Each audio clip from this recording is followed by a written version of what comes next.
And now we shift our focus to Boeing CEO's Senate hearing. Relatives of the victims from two fatal 737 MAX crashes are urging the Justice Department to impose a fine of around $25 billion on the aircraft manufacturer. The families, represented by lawyer Paul Cassel, argue that Boeing's actions constitute the deadliest corporate crime in US history, warranting this maximum penalty. They suggest that between $14 billion to $22 billion of the fine could be suspended if Boeing allocates those funds towards an independent corporate monitor and safety compliance improvements. That safety, that number one priority of Boeing, of their CEOs, of their management, of their engineer, doesn't mean anything when 346 people died.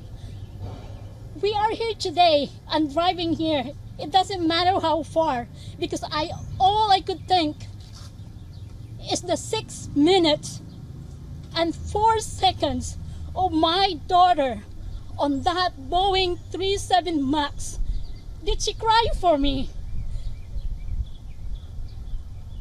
Did she know that will be his last breath? Did someone hold her hands? So Cajon, Boeing, CEO, management, did you hear my daughter cry? I want them to answer and give us all the transparency. And I want them to be held accountable for murdering 346 lives. The Justice Department in May concluded that Boeing breached the 2021 Deferred Prosecution Agreement. This agreement was put in place after two deadly 737 MAX crashes in Indonesia and Ethiopia.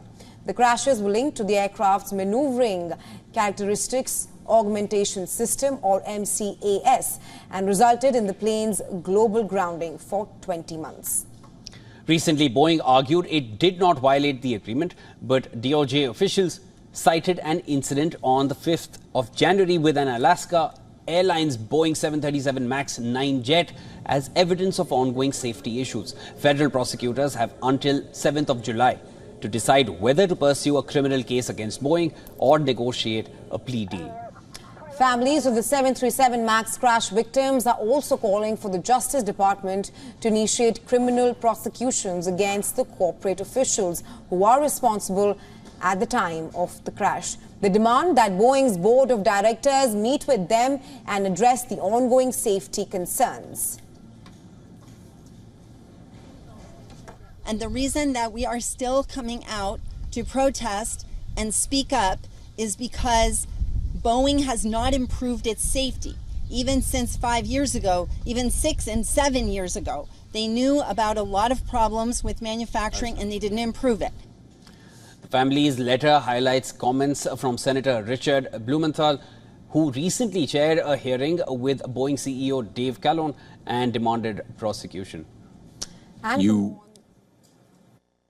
have a duty to demand the highest safety standards and insist that every installation is properly documented and ensure that speak up means, in fact, speak up, not shut up, as it is meant all too often. Boeing needs to stop thinking about the next earning call and start thinking about the next generation.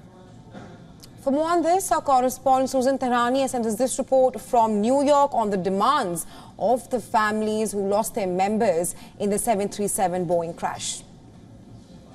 The families of the 346 victims of the Boeing 737 MAX 8 are demanding a $24 billion fine from the U.S. Department of Justice. They argue that it is legally justified due to Boeing's, quote, deadliest corporate crime in U.S. history.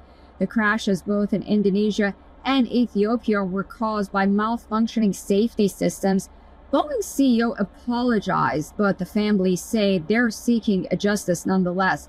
The Justice Department is now considering prosecution after Boeing allegedly breached a 2021 agreement. A decision on that is expected by July 7th. Now, this news comes a day after outgoing Boeing chief Dave Calhoun faced bipartisan criticism against the company's safety, transparency, as well as quality standards at a Senate hearing on Tuesday. He also acknowledged that the company has indeed retaliated against whistleblowers. Susan Takwani reporting from New York for WION World is One.